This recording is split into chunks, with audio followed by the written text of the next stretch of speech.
Baik, bismillahirrahmanirrahim. Assalamualaikum warahmatullahi wabarakatuh. Alhamdulillahirabbil alamin wassalatu wassalamu ala nabiyinal karim habibina wa syafi'ina Muhammadin sallallahu alaihi wasallam wa ala alihi wa sahbihi ajma'in. Amma ba'd. Alhamdulillah, segala puji bagi Allah Subhanahu wa taala atas karunia nikmat iman dan nikmat Islam. Kita masih Allah memberikan begitu banyak karunia, ya, terutama karunia Islam, yang mana Nabi Shallallahu Alaihi Wasallam juga pernah bersabda, seseorang itu terkadang pagi dalam keadaan beriman, malam dalam keadaan kafir, atau sebaliknya, malam dalam keadaan beriman, bisa pagi dalam keadaan kafir. Naudzubillah, ya. Sehingga kita bangun masih dalam kondisi masih beriman, ya. Ya, alhamdulillahilladzi ahyana ba'da ma amatana wa ilaihin nusyur. Ya, itu doa kita. Yang pertama kita ucapkan adalah alhamdulillah. Kemudian salawat beserta salam senantiasa kita salawatkan kepada Nabi besar Muhammad sallallahu alaihi wasallam serta para sahabatnya, para umatnya hingga akhir zaman nanti. Baik, kita akan lanjutkan kajian pekanan kita. Ya, insyaallah seperti biasa kita akan mengulik sedikit kajian hadis, ya, dari hadis arba'in. Ya, hadis arba'in ini walaupun jumlahnya 40 tapi kajiannya itu banyak, kajiannya itu luas. Nah, ini kan syarahnya aja setebal ini, ya. Padahal hadisnya cuma 40. Ya, hadisnya cuma 40, ada 42, ya. Ada 42 hadis. Hanya saja penjabarannya itu nggak akan pernah usai. Ya, itulah keagungan dari ayat Al-Qur'an dan juga hadis Nabi sallallahu alaihi wasallam. Ya, itu sesuai dengan zamannya bisa kita terjemahkan seperti itu. Ya, karena setiap zaman itu ada kasusnya tersendiri. Setiap zaman itu ada keunikannya tersendiri. Ya, dan Al-Qur'an dan juga hadis itu mampu menyesuaikan, artinya lintas waktu dan lintas zaman. Ya. Jadi bukan berarti hadis itu hanya berlaku atau cocoknya ketika ada nabi aja. Ataupun Al-Qur'an itu cocoknya hanya di negara Timur Tengah aja. Enggak. Ya, tapi dia ini lintas waktu, lintas zaman dan lintas tempat. Ya, dimanapun sudah Allah sesuaikan, ya, baik itu Al-Qur'an maupun hadis. Baik, dalam hadis ini kita akan mengupas sedikit bagaimana kasih sayang Allah Subhanahu wa taala agar kita selalu tafaul, agar kita selalu optimis dalam menjalani kehidupan. Ya, walaupun nanti ada rasa pesimis, tapi rasa pesimis itu jangan sampai terlalu mendominasi daripada rasa optimis kita dalam menjalani kehidupan. Ya, terutama ketika seorang mukmin, ya, setiap manusia, siapa yang lepas dari namanya kesalahan? Ya, kullu bani Adam khata'un. Ya, setiap bani Adam itu pasti bersalah. Ya, pasti bersalah. Ya, enggak ada tanpa terkecuali kecuali para nabi. Ya, makanya mereka mendapat gelar al-ma'sum. Ya, dijaga oleh Allah. Jadi jangankan untuk berbuat dosa, mau ada niat itu aja itu sudah Allah jaga. Ya, para nabi seperti itu. Nah, di luar daripada itu, ya jangan tanyalah. Ya, apalagi sudah zaman akhir, sudah akhir season. Ya, sudah zaman akhir seperti ini, ya, fitnahnya luar biasa. Ya, melangkah 1-2 langkah kita keluar daripada rumah, ada aja yang kita lihat. Ya, ada aja yang bisa merusak mata. Ya, maksudnya bukan merusak mata secara fisik. Ya, kan sebuah kemaksiatan itu awalnya itu dari mata turun kemana-mana. Ya kan, seperti itu, ya. Bisa turun kemana-mana. Itu awalnya. Ya, makanya kenapa para ulama kita, Masya Allah, luar biasa. Salah satunya ada guru saya namanya Ustadz Awaluddin Batubara. Ya, di Jakarta, Awaluddin Batubara rahimahullah, beliau sudah wafat. Beliau itu Allah butakan, Allah cabut kenikmatan penglihatannya itu di usia muda. Tapi akhirnya beliau sadar bahwasanya itu bukan sebuah musibah tapi karunia. Ya, dari itulah titik tolak beliau itu menghafal Al-Qur'an, kalau nggak salah tamat 1 atau 2 tahun selesai. Sehingga menjadi guru Al-Qur'an. Dalam kondisi mata buta. Jadi kata beliau, ini bukan musibah, ini karunia. Akhirnya Allah jaga mata saya dari yang enggak-enggak. Saya enggak pernah tertarik lagi pergi ke tempat-tempat umum yang menimbulkan maksiat. Ya, melihat yang diharamkan oleh Allah Subhanahu wa taala, sehingga Allah karuniakan Al-Qur'an kepada saya. Waduh, itu luar biasa. Nah, beliau Ustadz Awaluddin Batubara, saya masih ingat. Kondisi matanya buta. Ya, kondisi matanya buta. Nah, Terkadang kita karena dosa, kita kadang-kadang pesimis. Ini Allah ngampuni nggak ya? Udah dosa sebesar ini. Kadang-kadang ada. Ya, perlu diketahui bahwasanya sifat pesimis seperti itu tidak lain dan tidak bukan pasti bisikannya dari setan. Pasti dari setan. Karena secara tidak langsung ketika sudah terbesit di sanubari kita, Allah ngampuni nggak ya? Berarti Allah itu ada sifat tidak mengampuni. Ya, memang di dalam Al-Qur'an itu ada, kadang-kadang dibantah, tapi kan di dalam Al-Qur'an ada dosa yang Allah nggak ampuni, memang ada. Ya, tapi baca ayatnya sampai habis. Seperti itu. Ya, kalau sudah baca ayatnya sampai habis, baca tafsirnya sampai selesai. Ya, ada dalam surat apa itu? Innallaha la yaghfiru ayyushraka bihi wa yaghfiru ma duna dzalika liman yasha. Allah itu tidak mengampuni dosa syirik, tetapi Allah mengampuni dosa yang lain. Ya. Coba bagaimana seandainya seseorang itu melakukan dosa syirik, tapi sebelum wafatnya dia bertobat. Keluar daripada ayat ini. Artinya Allah juga masih mengampuni selama dia itu bertaubat. Ya, makanya sifat-sifat optimis ini harus kita munculkan dalam kehidupan agar kita menjalani kehidupan itu ya happy lah seperti itu ya. Ya, jangankan itulah yang harus kita yakini bahwasanya yang sudah pasti selama dia itu hidupnya sholat, yang biasa-biasa aja lah, yang normal-normal aja lah. Ya, sholat, puasa, zakat, kalau ada uang naik haji, kalau ada uang juga berzakat dan lain sebagainya, berbuat baik kepada tetangga dan lain sebagainya. Yang wajib-wajib aja dulu. Ya, yang wajib-wajib aja dulu. Kita tidak berbicarakan masalah sunnah. Bukan berarti sunnah itu kita sepelekan, enggak. Ya, maka ini sudah dipastikan dan sudah dijanjikan oleh Allah Subhanahu wa taala melalui lisan Rasulnya, qul ummati yadkhulunal jannah. Semua umatku masuk surga, udah apa lagi? Ya kan? Sudah selesai kalau seperti itu ya. Makanya ini busyra pertama yang Nabi sampaikan kepada kita, udah santai aja lah, semua umatku itu masuk surga. Asalkan enggak neko-neko. Ya kan gitu ya. Asalkan enggak salah, ya udah tobat lagi. Salah, tobat lagi. Salah, tobat lagi. Yang salah itu ya salah tapi enggak tobat-tobat. Ya, yang salah itu salah tapi nggak tobat-tobat. Seperti itu. Nah, makanya dalam hadis ini nih cukup cantik bagaimana firman Allah dalam hadis qudsi ya yang disampaikan oleh Nabi sallallahu alaihi wasallam, an Anas bin Malik radhiyallahu anhu qala sami'tu Rasulullah sallallahu alaihi wasallam yaqul, dari Anas bin Malik radhiyallahu anhu bahwasanya aku mendengar Rasul sallallahu alaihi wasallam bersabda. Ya, qala Allah taala, Allah berfirman, berarti ini hadis qudsi. Ya, hadis qudsi. Ya bani Adam. Ya, wahai anak-anak Adam. Innaka ma da'autani wa rajautani ghafartu laka ala ma kana minka wala ubali. Wah, ini udah cantik banget ya. Jadi waktu saya ngambil sanad hadis arba'in melalui Dr. Ahmad Alim, jadi hadis arba'in juga ada sanadnya. Ya, dari siapa kita membaca, dari siapa kita menghafal. Ya, dengar hadis ini itu apalagi dengan ada satu atau dua masyayikh itu yang membacanya secara lembut. Ya, itu terenyuh kita membacanya ya. Bagaimana lembutnya Allah Subhanahu wa taala berfirman dalam hadis ini. Apa kata Allah? Wahai anak Adam, sesungguhnya selama kamu berdoa kepadaku dan berharap kepadaku, niscaya aku mengampuni apa saja yang kamu lakukan tanpa aku peduli. Wah, wala ubali ini yang paling mantap. Aku nggak peduli. Ya, istilahnya Allah itu nggak peduli. Mau sebesar apa dosa, mau seluas apa dosa, mau sebagaimana kita berlumuran dosa, fala ubali kata Allah. Aku nggak peduli. Tetapi engkau syaratnya apa? Berdoa dan bertobat, itu aja. Jadi Allah tidak melihat lagi itu bagaimana track record dosa itu. Ya, karena Allah ketika kita meminta ampunan, yang Allah curahkan itu justru ampunan yang jauh lebih luas ketimbang dosa yang kita hamparkan di hadapan Allah Subhanahu wa taala. Ini kalimat wala ubali ini itu menyentuh banget ya. Kemudian ya bani Adam, law balagat dzunubuka ananas sama, thumma astaghfartani ghafartu laka wala ubali. Allah ulangi lagi.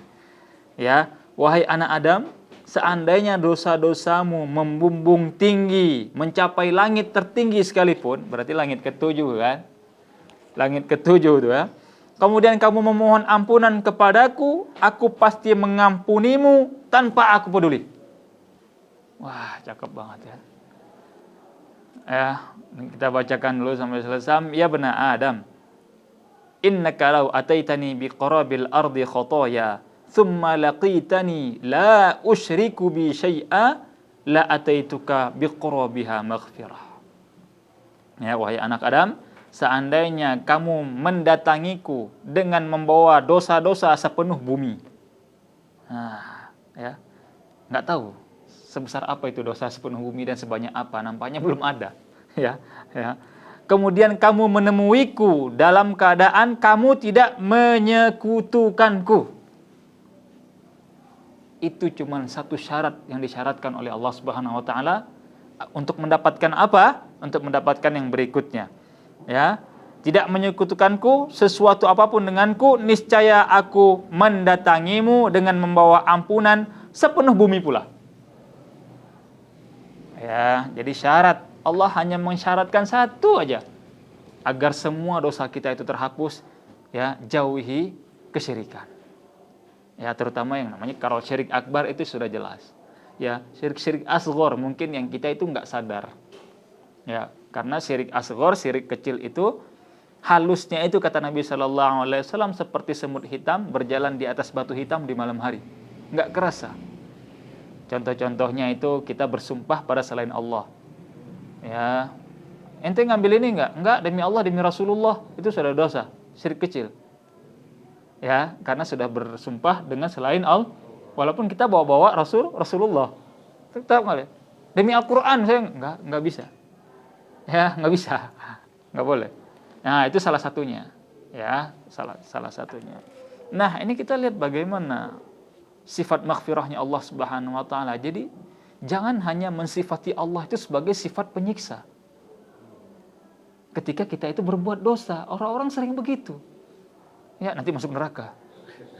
Disiksa, dicambuk, dibakar, disetrika, ditusuk, dikasih air nanah. Memang ada. Ya, tapi jangan hanya mensifati Allah itu hanya memberikan siksa. Itu opsi terakhir. Coba bayangkan, siksaan itu sudah nggak ada jalan lain gitu loh. Apa orang ini membersihkan? Allah aja masih mengangkat orang-orang yang beriman, yang dalam hatinya itu masih sekecil dzarrah keimanan itu Allah masih angkat itu dari neraka. Jadi memang yang dalam neraka itu pure ya. Kafir, apalagi ya, pokoknya udah nggak tahu lagi bagaimana. Ya, itu sudah paling parah. Nah, sudah paling parah. Allah masih ngangkat walaupun dalam hatinya itu sebiji dzarrah. Apa? Ada yang bilang biji sawi, ada yang bilang atom, yang jelas partikel terkecil. Kan gitu ya, partikel terkecil. Seperti itu. Ya, banyak terkadang kita itu hanya mensifati Allah itu disiksa ya. Kemudian apa lagi ya? Masukkan diseret segala macam, direbus. Ya, waduh kita macam-macam. Akhirnya kita mengesampingkan Allah itu Maha Pengampun. Nah, ya, Allah itu Maha Pengampun. Ya, bukan berarti kita mengesampingkan Allah adanya siksaan itu enggak. Udah jelas kok dalam Al-Qur'an itu siksaan bagi orang-orang neraka itu kan ada yang fasubbu fawqa ra'sihi, di atas kepalanya itu nanti disiram dengan air yang mendidih sehingga meleleh. Ya, ususnya nanti terpotong-potong, itu ada. Dalam Al-Qur'an itu ada. Ya, tapi jangan mengesampingkan bahwasanya Allah itu juga Maha Pengampun, lagi Maha Penyayang, lagi Maha Pengasih. Allah itu cukup menerima taubat kita itu luar biasa.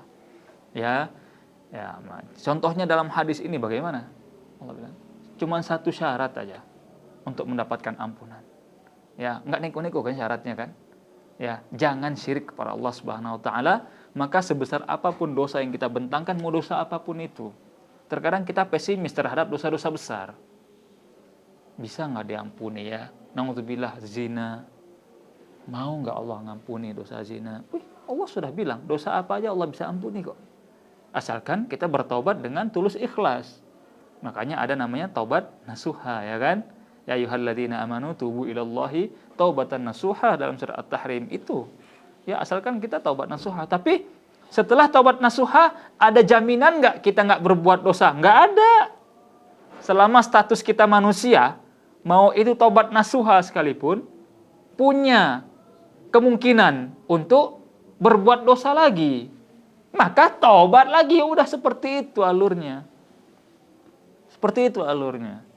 Ya, makanya indah banget kita menjadi umat Islam itu ya, kalau kita paham dengan nggak perlu paham 100%, tapi paham beberapa bagian tentang agama ini. Ternyata agama ini tuh begitu enaknya ya, kita jalani ya. Ya, kita menembus dosa kan nggak perlu bayar. Ya, cukup beristighfar, itu yang paling ringan. Ya, walaupun istighfar itu bukan satu-satunya cara kita bertobat, itu salah, keliru kalau ada yang berpikiran seperti itu. Kita wudhu, udah gugur itu, ya, dosa-dosa kita, ya kan? Sehari kita ya 5 kali sudah wudhu paling tidak. Itu juga mampu menggugurkan dosa. Kemudian kita jalan ke masjid, bagian dari pengguguran dosa. Ya, karena setiap perbuatan baik itu mampu menghapuskan dosa-dosa, ya, keburukan-keburukan yang telah kita perbuat. Jadi istighfar itu salah satu cara dari banyak cara kita bertaubat. Sedekah misalnya itu bisa menggugurkan dosa-dosa. Nah, inilah ketika Allah sudah memanggil kita seperti ini, maka tidak lagi alasan kita itu untuk pesimis. Ya, ketika kita memiliki dosa, udah pasti diampuni, udah paling pasti diampuni. Dan memang harus berusaha keras untuk menjauhi dosa. Ya, usaha menjauhi dosa itu penting. Ya, jangan karena Allah itu Maha Pengampun, udahlah, gas. Ya, diampuni ini, itu keliru besar juga. Ya, keliru besar juga. Ya, itu salah besar juga. Jadi bukan berarti rahmatnya Allah itu begitu baik seperti ini sehingga kita memanfaatkan, kan gitu kan. Udahlah, nanti kan diampuni. Tuh. Ya, kalau misalnya berpikiran seperti itu, ya umur siapa yang tahu, lagi berbuat maksiat, Allah tarik itu usianya itu. Ya, itu bainaka wa bainallah, ya kan. Antara kamu dengan Allah itu urusannya. Udah seperti itu. Yang jelas setiap dosa-dosa yang pernah kita perbuat tentunya itu jangan segan-segan untuk meminta ampun kepada Allah Subhanahu wa taala, dan harus memiliki keyakinan pasti diampuni. Ya, kemungkinan apa? Kemudian harus ada usaha untuk menjauhi dosa-dosa di hari-hari yang akan datang. Ya, manusia dikatakan manusia karena dia memiliki akal dan juga hati. Ya, akal dan hati inilah yang cukup membimbing kita untuk mengambil keputusan dan menimbang-nimbang masa lalu menjadi pelajaran dan masa depan masih panjang. Ya, untuk masa lalu itu betul-betul menjadi kaca. Oh ya udah, ketika kita sudah masuk lubang yang sama, ya nggak mungkin lah kita mau masuk lubang yang sama untuk kedua dan ketiga kalinya, ya kan? Ketiga kalinya. Makanya kata para ulama, sebodoh-bodohnya keledai itu kan makhluk yang hina, ya. Makhluk yang hina. Ya, seburuk-buruknya keledai, ya, sebodoh-bodohnya keledai, dia nggak akan mau masuk ke lubang yang sama untuk kedua kalinya. Ya, seperti itu. Nah, untuk itulah. Nah, yang pertama kita harus selalu optimis, kemudian yang kedua kita harus berbangga hati menjadi umat Islam, ya. Dilahirkan dalam keadaan Islam dan kita memohon diwafatkan dalam keadaan Islam, sehingga sehingga betul-betul janji Nabi SAW bisa terwujud bahwasanya kul ummati yadkhulunal jannah. Semua umatku itu masuk ke dalam surga, kan ini target terakhir kita. Ya. Sebenarnya masuk surga itu bukan target terakhir juga. Karena ada target yang paling ujung setelah masuk surga itu, yaitu melihat Allah Subhanahu wa taala. Itu sudah close, berarti sudah tamat kenikmatan. Ya, kenikmatan itu sudah tamat. Ya, karena nggak mungkin orang itu melihat Allah itu di dunia itu nggak ada. Ya, nggak ada. Ya, jadi kenikmatan tertinggi yang istilahnya the end-nya itu yaitu dengan melihat Allah Subhanahu wa taala secara langsung. Itu udahlah, nggak bisa dibayangkan bagaimana ya. Bagaimana. Itu nanti rahasianya Allah Subhanahu wa taala. Wallahu a'lam bishawab. Nampaknya sampai di sini dulu barangkali. Ya, kajian singkat kita, walaupun singkat tapi penuh dengan makna. Masih cukup banyak sebenarnya yang bisa digali dari sini. Termasuk juga la tusyriku bihi syai'a. Kita juga harus tahu nih, ya, apa saja batasan-batasan agar kita tidak terjerumus dalam kesyirikan. Kemudian kita juga kan harus tahu sebenarnya apa saja sih yang dikategorikan dengan kesyirikan itu, supaya saya bisa menghindarinya dan mendapatkan ampunan Allah Subhanahu wa taala, itu juga nampaknya perlu kita kaji. Silakan barangkali ada yang bertanya. Biasanya Daniel nih. Kalau nggak ada Daniel ada. Nah, termasuk ya kayak sekarang ini yang musim cek khodam dan lain sebagainya. Iya. Ya, ini ikhwani fillah, ya, jangan dianggap remeh dalam hal-hal untuk mendebak-nebak masa depan. Ya, karena itu orang itu bisa terjerumus ke dalam syirik yang akbar, syirik besar. Ya, syirik besar kalau seandainya tidak ditaubati secara cepat, maka bisa mati dalam keadaan kafir. Ya, Allah itu cukup marah dengan perbuatan syirik, tapi Allah itu nggak marah dengan dosa-dosa yang lain, nggak semarah itu. Ya, jangankan Allah ya, kalau misalnya kita bilang, manusia mana sih yang mau diduain? Ya kan? Manusia mana sih yang mau diduain, ya kan? Oh iya, tapi kan dalam Islam ada bisa 2, 3 atau 4, itu lain cerita. Tapi manusia mana yang mau diduain? Nggak ada. Maka Allah juga cukup marah ketika Allah itu diduakan. Ya, ketika kita meyakini bahwasanya ada kekuatan yang lebih besar daripada kekuatan di atas kekuatan Allah. Ya, ini bisa menebak masa depan, bisa meramal dan lain sebagainya. Padahal ilmu gaib itu murni Allah yang pegang. Keluar dari sini aja kita nggak tahu kejadian apa yang akan menimpa kita. Padahal selang waktunya itu hanya beberapa detik atau beberapa menit. Karena betul-betul masa depan itu rahasia Allah, nggak ada yang bisa tebak. Ya, kan berapa banyak orang, misalnya kayak anak muda kan, kenapa anak muda itu identik dengan ugal-ugalan? Karena dia ngerasa bahwasanya masa depan dia itu masih jauh. Ya, padahal berapa banyak anak muda itu yang mati muda, sedangkan yang sudah sepuh itu masih hidup. Ya, yang udah susah jalan, susah ngomong, itu jauh lebih panjang waktunya. Ya, lebih panjang waktunya. Nah, seperti itu. Murni semua alimul ghaibi wasyahadah, Allah sudah terangkan. Allah yang perkara-perkara gaib itu ya Allah. Nah, ini cek khodam, garis tangan, tebak jodoh, tebak rejeki, apalagi sampai kamu ini nanti akan pindah rumah. Itu praktek perdukunan di zaman modern yang orang itu nggak sadar. Ya, makanya kata salah satu yang dari dulu saya hindari itu kayak misalnya di koran itu kan ada rasi bintang. Ya, Sagittarius, Uranus, Pisces dan lain sebagainya, ramalan-ramalan itu termasuk. Ya, itu termasuk. Makanya ini yang kita hindari. Cek khodam apaan ya? Saya juga bingung khodam itu ya. Nggak ada. Siapa yang bisa baca?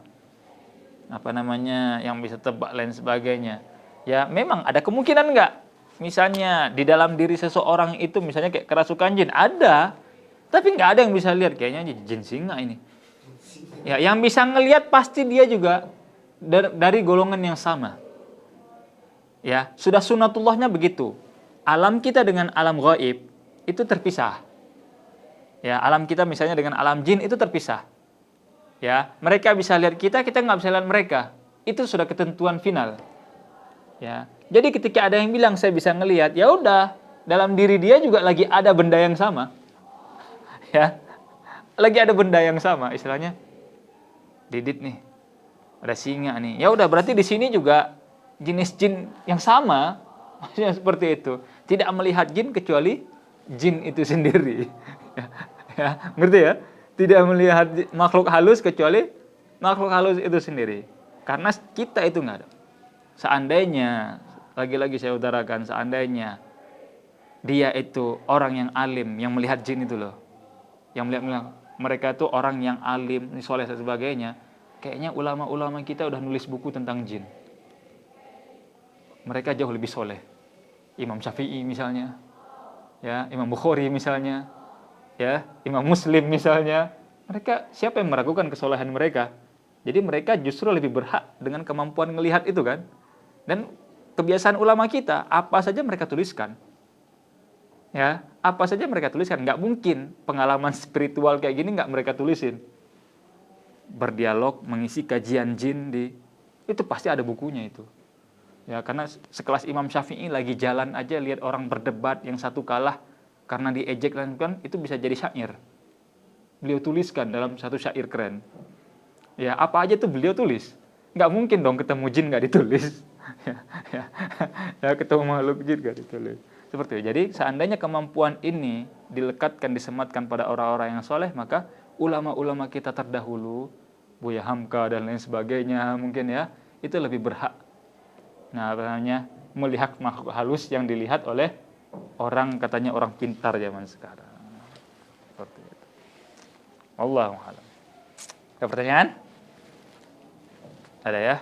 Baik, kalau sudah ada kita cukupkan. Semoga yang pertama kita betul-betul menjauhi kesyirikan, ya kita harus hati-hati. Kemudian yang kedua, semoga Allah mengampuni dosa-dosa kita sehingga kita kembali kepada Allah dalam keadaan bersih suci lah ya, dan akhirnya dimasukkan ke dalam surganya Allah Subhanahu wa taala. Subhanakallahumma bihamdika asyhadu an la ilaha illa anta astaghfiruka wa atubu ilaik. Assalamualaikum warahmatullahi wabarakatuh.